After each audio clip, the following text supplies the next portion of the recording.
Welcome to the Therapy and Prayer Podcast. Here you'll find the intersection between faith and mental health. I'm your host, Camille. I'm a licensed therapist and clinical social worker, but more importantly, I'm a Christian who really loves the Lord. And I'm just trying to navigate this life without falling victim to it, just like everyone else. Here we take a faith-based approach to all things mental health and wellness, because the Bible tells us to guard our heart and mind, and sometimes we need a little bit of help with that. Hi everyone, welcome back to the Therapy and Prayer Podcast. My name is Camille, I'm your host, and I am so happy that you're here. Whether this is your first time here or if you're a returning listener or watcher, I'm just happy that you're here. However you found me, I'm glad that you made it. I hope that you're having a good week. We like to use this time to kind of take a second and have a moment of mindfulness. Think about how you've been doing. Think about what you need to get through the rest of this week, and maybe even offering yourself a bit of gratitude for the things that you've already had to overcome this week. Because I know there's been something. So go you. I'm proud of you. All right. So last week we talked about self-care and how to take care of ourselves on an ongoing basis and from a more holistic approach. And today we're going to talk about the thing that precedes the self-care. We're going to talk about burnout, exhaustion, and endurance. So think of this as like the prelude to self-care. I guess I recorded these kind of backwards. I probably should have talked about this one first and then self-care, but that's okay. Whatever order you're listening to these in, it's okay and it's going to work out. So today we're talking about burnout and exhaustion. We're going to talk about what that looks like, how we can recognize it, and how we can address it. Exhaustion is inevitable in our culture. Y'all have heard me talk about it time and time again, this whole hustle culture and the productivity pressure. We are bound to get weary. We are bound to get tired and just kind of run out of steam. Like, that's inevitable. And so not only do we need to find ways to deal with that, but we have to be able to recognize it. This is one of those things that doesn't look the same in everyone. And so sometimes it can be hard to recognize. It has taken me a while to really be able to learn the cues that my mind and my body are giving me that are saying, hey girl, we're actually pretty tired and we need to do something about it. So it takes a little bit of time, but we do need to be able to recognize our own signs and symptoms of exhaustion so that it can be easier for us to know what we need. So today we're going to be talking about exhaustion from all of those points of view, because if you're not exhausted in this season of your life, it's coming. You know how the old folks say, like, oh baby, just keep on living, just keep on living. Kind of, yeah, just keep on living. If you're not exhausted in this season of your life, God bless and good for you. If you are exhausted in this season of your life, then this is on time, okay? If you're exhausted, this is for you now. If you're not exhausted, then go ahead and put this one in the archives and revisit it later if and when you need to. So when we think of exhaustion, we usually think about being tired all the time or being super busy. We think about busyness typically as being the root of our exhaustion. And sometimes that's the case, but that is not the only thing that can make us feel really, really drained and exhausted. You can be super busy and full of energy, just like you can have a lot of time on your hands, but be super tired, drained, exhausted. Have y'all been there? I know I've definitely been there. There have been seasons in my life where my schedule is not jam-packed, but my energy levels are so low, or I am on the brink of a mental breakdown. So I am exhausted and burnt out, even though I'm not like the busiest I've ever been. So busyness is not the only thing that can lead to burnout and the need for some self-care. So we want to definitely expand our definition of that so that we can give ourselves the opportunity to have what we need, regardless of what your schedule is looking like. This is one of those things where we disqualify ourselves from needing rest or from needing to tend to our own needs because we're not as busy as we could be, or we're not as busy as someone else is. So then we feel like I have no reason to be tired because I have all this time on my hands. No, there are a lot of different reasons that you can be tired. In different seasons of your life, you have to carry different things. And some of those different things can really drain you in very specific ways. We have seasons of grief, seasons of transition, seasons of health challenges, seasons of family issues, seasons where you're in school or you've got a lot of work pressure, or maybe you're waiting on God for something specific. But these are all things that can really pull from you in different seasons of your life. We're always juggling and carrying multiple things, and that alone can be really, really exhausting. So even if, let's say your schedule is not jam-packed, but you have a loved one who's going through a chronic or fatal illness. I've been in that situation. And even though my schedule wasn't jam-packed, I was feeling very depleted in that time. Let me think. In that season, my schedule wasn't jam-packed, but I had a loved one who was going through a potentially fatal illness. I was dealing with a situation, a romantic, pseudo-romantic situation. See how I can't even describe what it was? That's how draining it was. That's how draining it was. And that was also like in the middle of COVID. So there were a lot of things that were draining me at that time. You could also have a season where maybe you're like going through the home buying process and you're also in school. So those things could be happening at once. Or you are going through a breakup while you're trying to lead a ministry at your church. So sometimes being pulled in multiple directions at once, that alone can be really challenging, right? Like we're not Gumby, but we have these Gumby seasons where we're just being pulled in so many different directions. It doesn't even have to be so many, because I feel like that still puts a qualifier on it. Like, well, I'm only being pulled in 2 different directions. I want us to really loose the shackles of qualification. We put these qualifications on certain things, and I think a lot of it comes from comparison and comparing what you have going on to what other people have going on. So we'll say, well, I'm only doing work and school and taking care of my household. That's it. But I'm not also like running a company and buying a new house. So therefore, I should be okay, and I should be able to just like power through. And we're going to talk about that power through spirit as well. We're definitely going to get into that. But I really want us to break out of this mindset of having to qualify ourselves and having to earn the right to have your needs met. That is so backwards. And we've gotten it wrong as a people and as a society. Even when it comes to things like rest or like refilling your cup, we really feel like we have to earn it. And that if we don't have the scars to prove it, then I shouldn't need to ask for help or lean on anyone for support. Like that's a very toxic way of thinking. And that's one of the ways that we keep ourselves in these circumstances and in these mindsets where we start to feel stuck. So that's one of the things that I really hope that we can take away from this. Like, you don't need to be qualified in order to have your needs met. That is a basic human right. That's a basic human right. And who's going to tell you, no, you're not busy enough, you don't actually need to rest? Like, who's really doing that, you know? Okay. So there's that. Do with that what you will. But when you are being pulled in multiple directions, that type of mental and emotional multitasking, if you will, is really hard. It can be so difficult. There have been seasons and times where it's hard for me to focus on work because of what's going on in my family, not even things that are happening in my life individually, but because of things that are going on in my family. And now it's interrupting my work and I can't focus as much there, and I'm not as patient as work. And so I'm trying to compartmentalize. Like, that type of multitasking is really challenging. And I think that we need to honor that for a bit. We need to honor the mental gymnastics that really contribute to our exhaustion, in addition to sometimes having very, very busy seasons.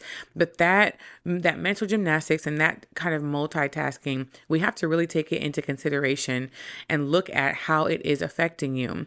If you listen to the last episode, I talked about the 8 different areas of wellness that we all have, and they're not all physical, but when we are juggling multiple different things, we're pulling from these multiple areas of wellness at the same time. We're like draining a cup over here and over here and over here, like all at once. But there's only one of you. And so, of course, there's going to be times where you feel depleted. And sometimes we look up and we're like, why do I feel this way? Why do I feel so depleted? I don't even have that much stuff going on. But that's because we are maybe comparing what we have going on to what someone else has going on, someone who we feel is actually busy and actually needs rest. So in this whole conversation about burnout and exhaustion, we really want to resist that urge to compare what you have going on to what someone else has going on, because I don't think that ever really serves us, or at least not like we think it does. Life happens in seasons and in cycles, but the life seasons that we go through are not predictable like the weather. We don't know how long a season is going to last. We don't know how long we'll be in this season or how long we'll be carrying what it is that we're carrying. We don't know what the season is going to feel like. We don't know when we're going to be able to put something down. And so that sense of the unknown, I think, also contributes to the burnout. We like control and we like predictability. But when you are carrying a lot and juggling a lot, it's nearly impossible to be able to predict everything that it is that you're carrying. And so sometimes we don't know when a certain challenge is going to come to an end. And that can make it kind of hard to be in that season and to keep showing up as your best self in that season. And to be quite honest, the longer the season, the heavier the load starts to feel. At least that's been my experience. There have been some seasons that have lasted a few months, and then there are some that have lasted a few years. Now, the ones that have lasted a few years, baby, let me tell you, those were heavy. Those were heavy. And I guess if I'm thinking about it, I'm probably just coming out of some of those seasons anyway. And maybe there are some that I'm still in. I didn't even think about this, but there are seasons that kind of overlap. Yeah. Sometimes the seasons do overlap. I guess for each different cup in your life, for each different area, it has its own season. I'm coming out of a season in work. But I'm still in a season in relationships. So I guess they are overlapping. But when I think about my life, I think about everything that has been affecting me simultaneously for an extended amount of time. And I think that's kind of how I tend to qualify things as a season. But I never thought about that. Let me put a pin in that. Let me put a pin in that and think about it some more. We might come back to it another time. But the point remains, the longer the season, the heavier the load is going to feel, which is why self-care is so important. Again, if you haven't already, go back and listen to the last episode. I talked about 2 types of self-care, preventative and restorative. These seasons being long and these loads being heavy, that's why we need both types of self-care. There is no way around it. There's no workaround. We have to be intentional about taking care of ourselves when we're exhausted and when we're burnt out and before we're burnt out. When we're dealing with burnout and exhaustion, it's going to affect us in a lot of different ways.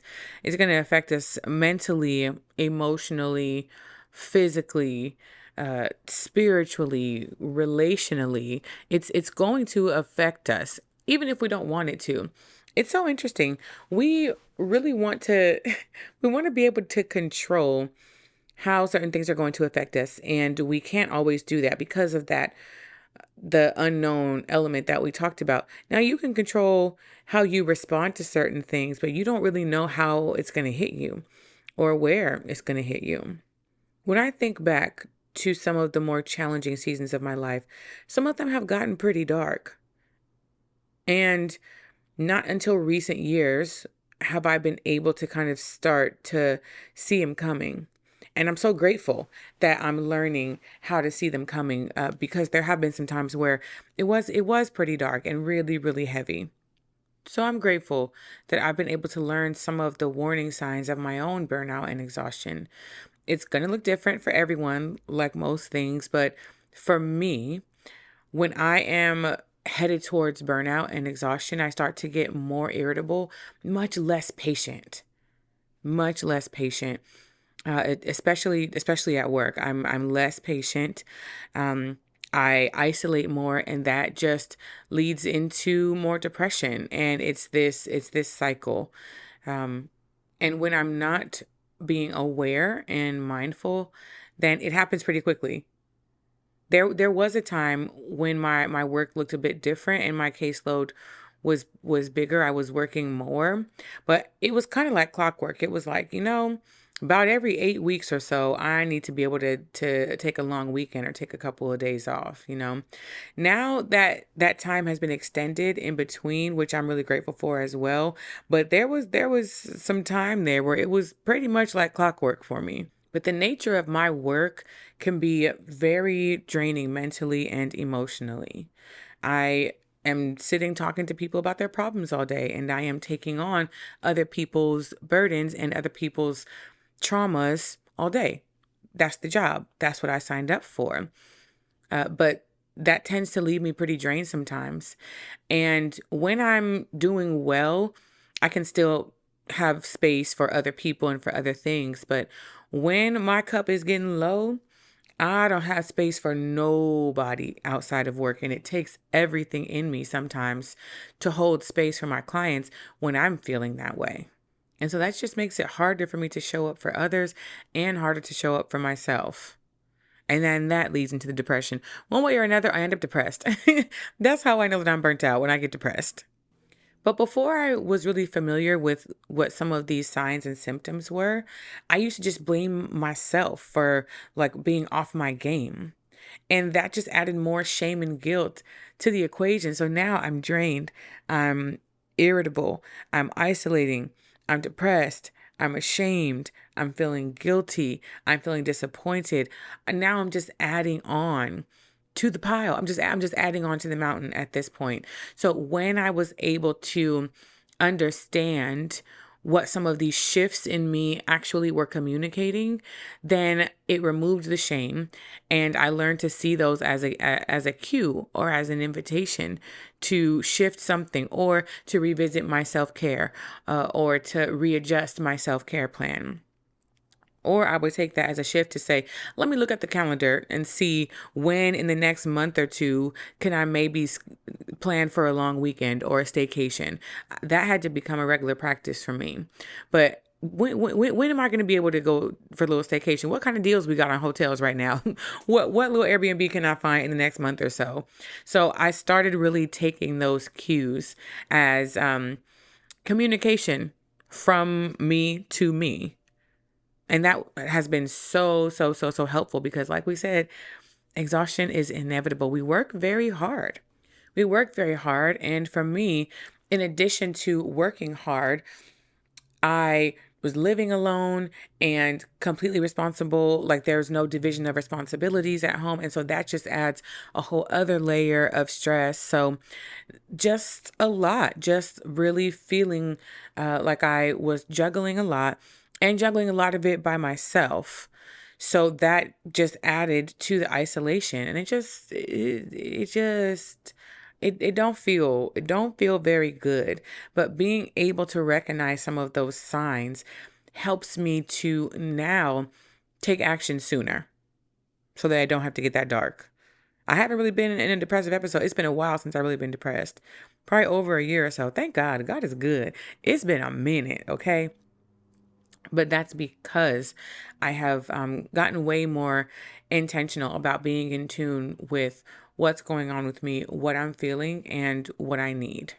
And so we're going to get into endurance in a minute, but even before we get there, my major encouragement to anyone listening is to increase your self-awareness. I'm big on awareness, meaning like we can't really address anything if we don't know what it is that we're even dealing with. And so before I was aware of these signs and symptoms, I really fell into the trap of blaming and shaming myself for not being perfect. But the level of awareness that I was able to have helped me to break out of that perfectionism and helped me to like release some of that blame and shame, because once I was able to recognize things for what they actually were, then I was able to tend to my needs instead of blaming myself and critiquing myself for having needs at all. And so if I felt that way, I'm sure I'm not the only one. So a big part of this is the self-awareness and really getting curious and starting to pay more attention to some of the changes in your mood, in your temperament, in your behavior. These are some of the ways that our body communicates to us that we are feeling depleted or drained or burnt out. So really start to tap into that and increase your awareness so that you can meet your needs. More often than not, when things get too heavy, we tend to shut down and isolate and neglect ourselves and neglect our needs. And that just contributes to the exhaustion even more. It really becomes this vicious cycle while we're already in the middle of a difficult season, while we're already in the middle of a storm, while we're already in the middle of our wilderness, whatever it is for you.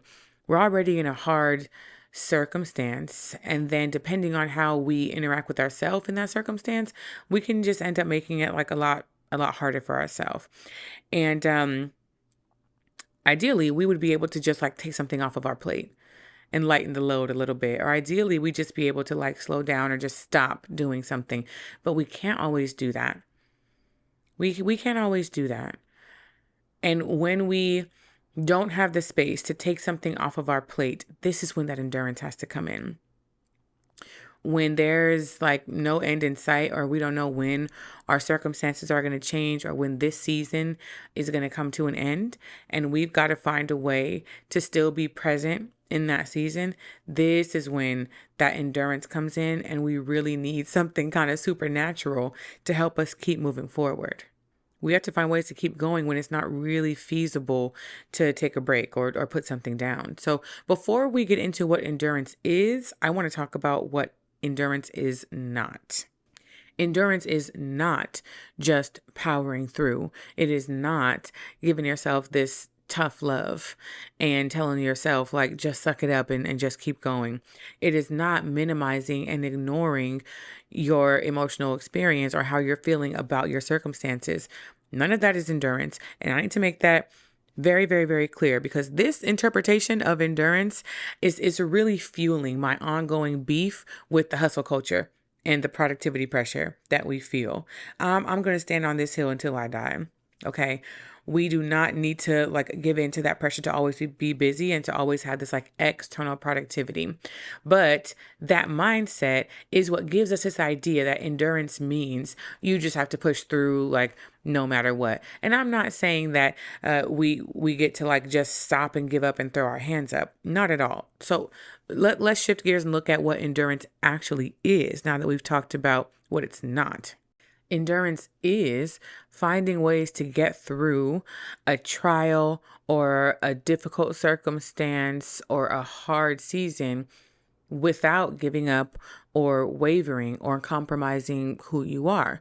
Now, the thing about that definition is that we are 100% acknowledging the difficulty that we might be in. And that's a part of my issue with the whole tough love approach, is that we're not acknowledging the difficulty of the things that we're facing. When we don't acknowledge the difficulty of the things that we're facing, then we also don't acknowledge the inner strength that we have already exhibited in order to sustain in the middle of this difficult season. And I'm just always going to be a proponent of giving yourself credit for what you've already done, even if there's more that you want to do.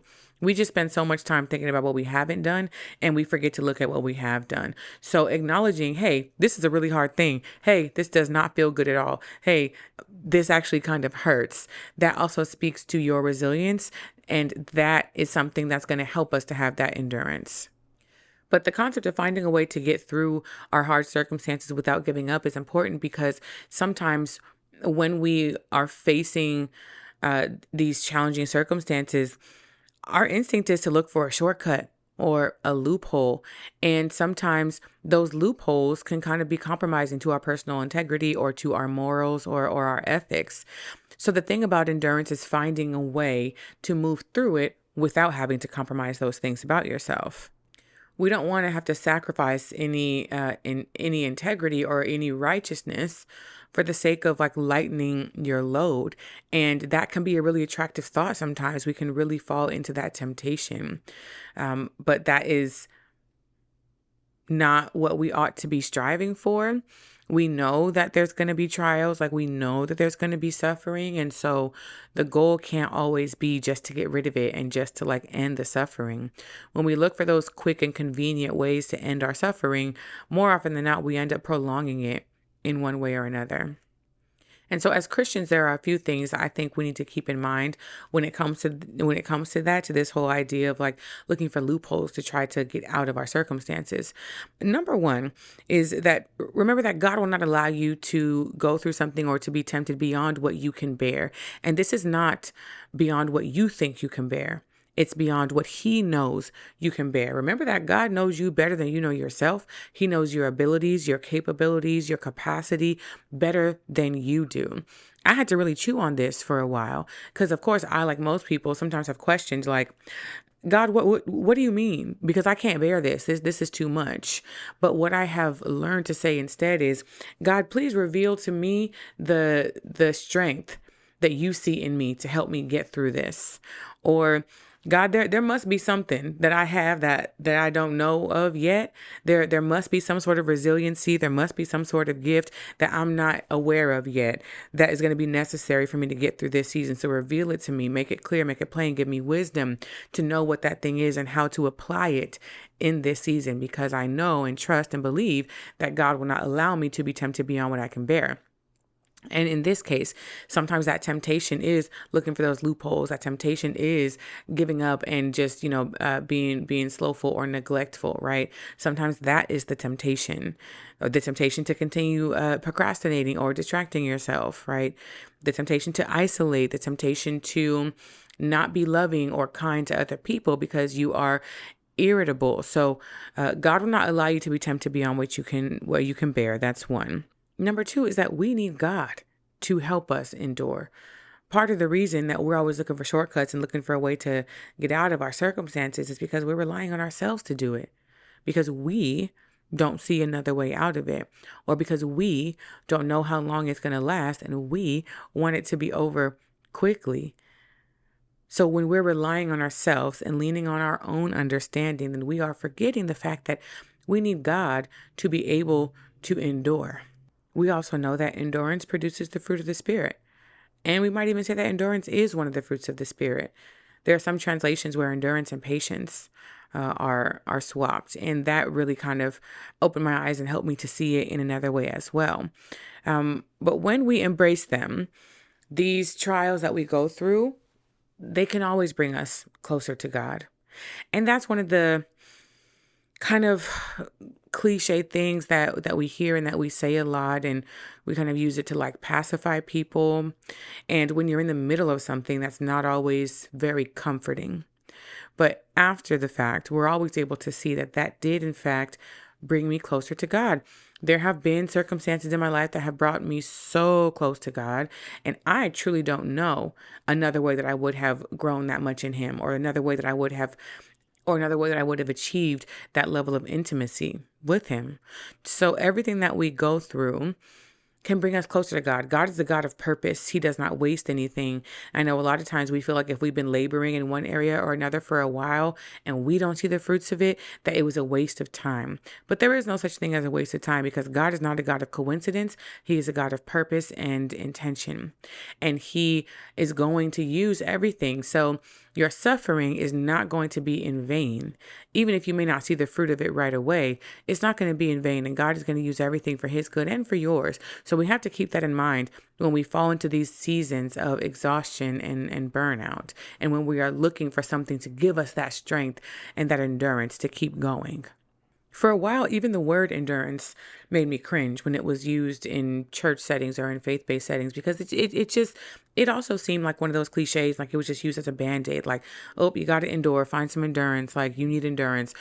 And it was like, okay, sure, like I guess that sounds good in theory, but how, where, like what is the actual application of that? And so it would kind of make me cringe, or I would brush it off, or not really internalize what that actually meant, because it's easy to say like have endurance, but again, what does that mean? Like, what does that look like?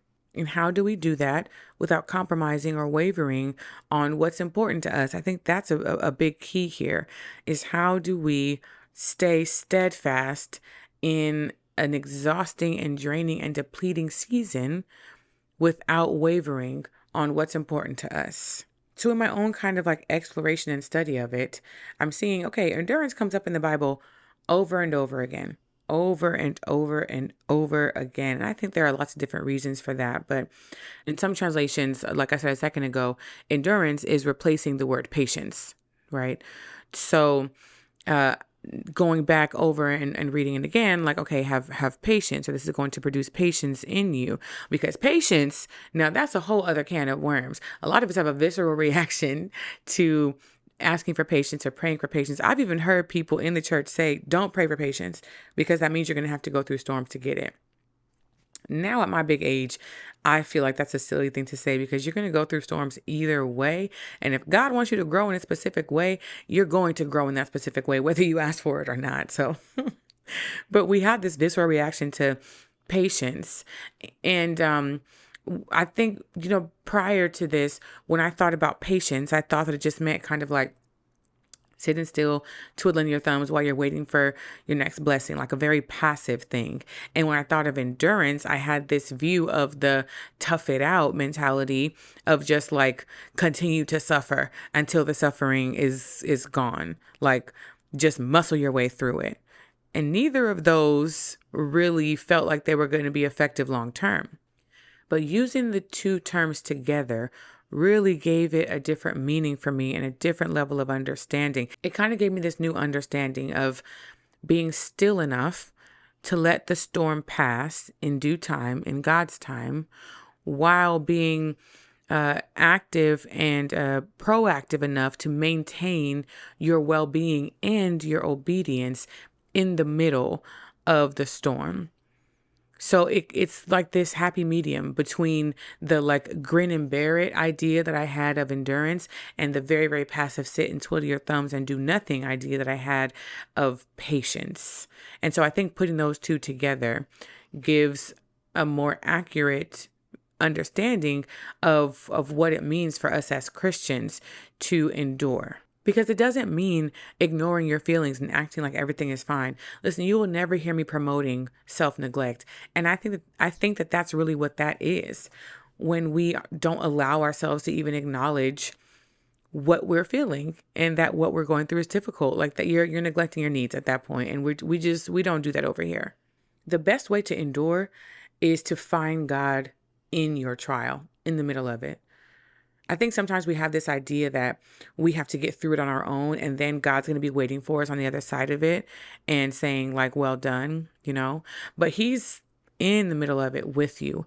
And so finding him in it has been so helpful for me. And that's the only way that we're really going to be able to endure, because we cannot do it on our own. We can't do it off of the back of our own strength. We are simply not strong enough.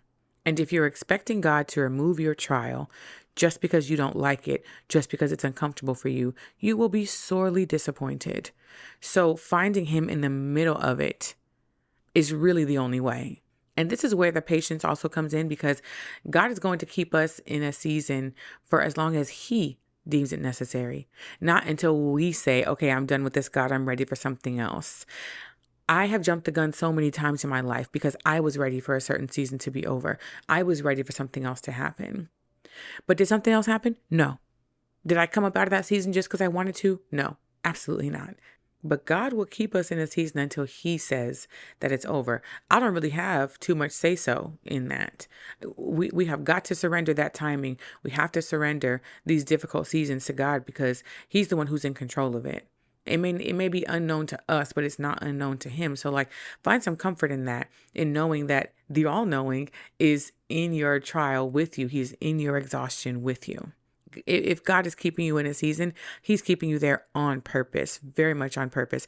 Even if you don't know what the purpose is yet, if he hasn't revealed it to you yet, know that he has a purpose for you being here. You're not here by accident. But seeking his face in the middle of it, instead of waiting until it's over, that will always bear fruit of some sort. And finding a way to still bear fruit in the middle of your storm is what we ought to be doing. I'm thinking about Jeremiah 17, I think verse 7 and 8, where it talks about the tree that's planted by the water, and it doesn't worry when drought comes, or when the heat comes, or when the year of drought comes, because it's still able to bear fruit even in the year of drought. I think that's what this means. You can still bear fruit by continuing to seek God in the middle of your exhaustion, in the middle of your burnout, in the middle of your storm, in the middle of your trial. It may not be the fruit that you are thinking you're going to see, but there's always going to be something fruitful there. And that's how we can still have peace in the middle of the storm. We have to rely on God for that. We have to rely on God for the patience, for the endurance, for the comfort. That's what gives us peace. There are some people who just seems like nothing ever really bothers them, even if their life can be in utter chaos. That's the goal. That's the goal. That's that peace that passes all understanding, because the peace is not determined by your circumstances. You really have to detach from the relationship that we have with our circumstances. That's not where our peace comes from. Our peace comes from God. He says, I will keep you in perfect peace. He says, I will strengthen you. It's not up to us. It's not up to us. So the whole just tough it out, just grin and bear it. You are cutting yourself short. You are limiting yourself from the resources that are actually available to you to be able to get through this season and come out on the other side with less scars. We have someone who's capable and he wants to do it for you. He wants to strengthen you. He wants to keep you in his perfect peace. We have to let him. God says that we have need of endurance, and that endurance will have its perfect reward. And I started thinking about, what does that mean? What is the perfect reward? And perfection in the spirit is Christ and looking like Christ. And we're always striving for that type of perfection of looking like Christ. And what does it mean? How do we know when we're looking like Christ? Like, what is endurance or patience actually producing? And it's the fruit of the Spirit. If we are able to endure, then we are going to produce the fruits of the Spirit. And if we are overflowing with the fruits of the Spirit, then we are looking more and more and more like Christ. And I really think that is the perfect reward that we can receive by enduring through whatever difficulty it is that we're in. We don't only need endurance to strengthen us when we're tired, but we need it so that we don't become weary in the spirit. Y'all, we talked about this, like that warfare is constant, okay? The spiritual warfare is constant, in addition to everything that we're dealing with here in the flesh, right? There's just always so much that we feel like is coming at us from every single different direction. So we always need endurance when we are tired, and before we're tired, and after we're tired, all of that. If we don't find a way to strengthen and to have endurance, then we're more likely to stay in those negative habits. We're more likely to repeat our negative cycles and that self-sabotage. It's all connected.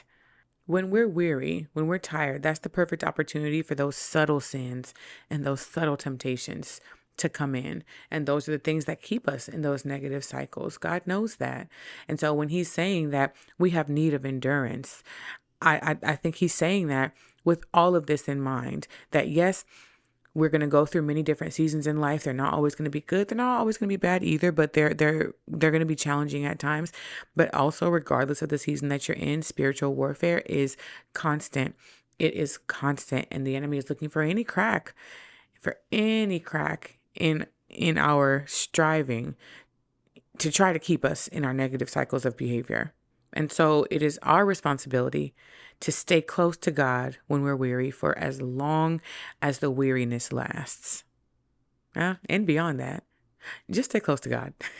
Just stay close to God. That's how you're going to be able to endure. Okay? All right. That's going to lead us into our scripture for the day, our scripture passage for the day.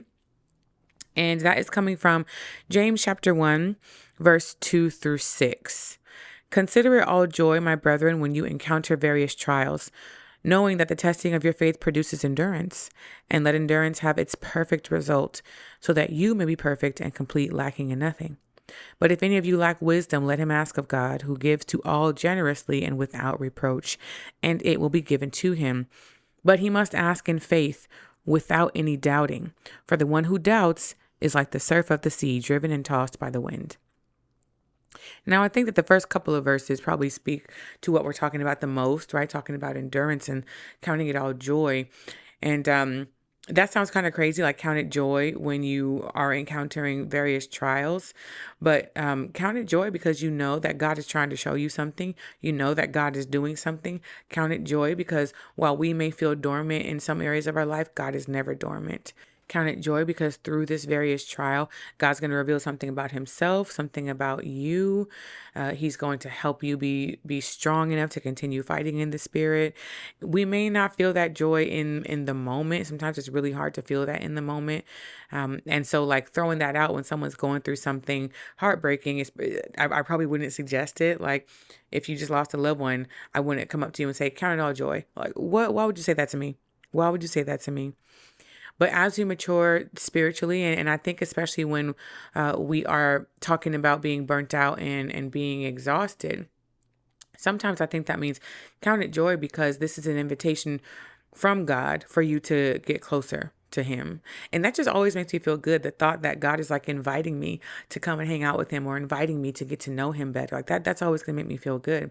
But the other part of this verse I think is really important, which is in verse 5 and 6, which is talking about asking God for wisdom, because he gives it to us generally and without reproach. God doesn't want us to just struggle down here without knowing what we're doing or without knowing what to do next. He wants us to be wise. He wants us to seek wisdom and to seek him. The two are one and the same. By seeking God, you're seeking wisdom, and by seeking wisdom, you're seeking God, right? But the other part of this is that we have to ask for it without doubting. And I think sometimes when we're going through these really hard and like defeating and depleting seasons, there's an element of doubt that can come in. When we can't see the light at the end of the tunnel, we doubt whether or not there is a light at the end of the tunnel. When we don't see God showing up the way that we want him to show up, we doubt whether or not God is showing up for us at all. But God says that we are to ask for wisdom and for everything that we need from him in confidence. Otherwise, we're going to be like the waves in the sea being tossed about by the wind. I thought about that. And I said, wait a minute now. The waves in the sea or in the ocean, they are solely controlled by their circumstances. They are not rooted in anything. They're not anchored in anything.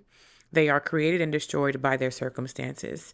I don't want to be like that. I don't want my circumstances to have that much power and that much control over me. So we need to come to God in confidence to seek wisdom, to seek that endurance, to seek that patience, because he wants to give it to us. All right, it is time for our question of the week. Just as a reminder, if you have a question that you want answered on the show, you can send me an email at therapyandprayer@gmail.com. You can send me a DM on Instagram or TikTok at therapyandprayer. Well, if there still is a TikTok, therapy and prayer. Drop it in the comments wherever you're listening or watching to. Wherever you're listening to or watching this.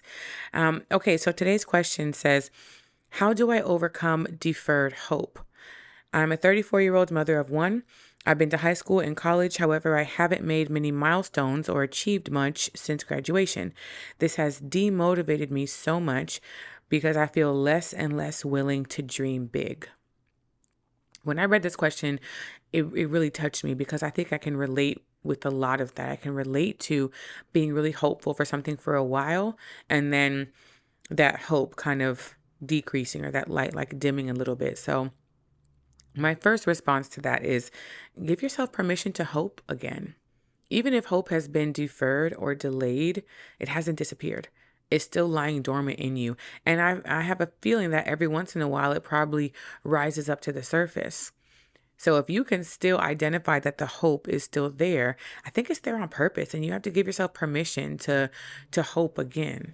We have a way of disqualifying ourselves from things that we feel like may be out of our reach for some reason. Just like earlier, I was talking about needing to be qualified for rest, but I think a similar thing happens here. We feel like it's too late, or I've missed the boat on that, or I should have done it when I first thought of it, or I don't have the right resources to do it, or there are more important things. I don't know. We have a way of disqualifying ourselves from certain things. But if God is allowing that hope to remain in your heart, it's on purpose. Remember that our timing is not God's timing, and God's timing is perfect. So the hope may feel deferred for you, but it's right on time if God's going to do something with it.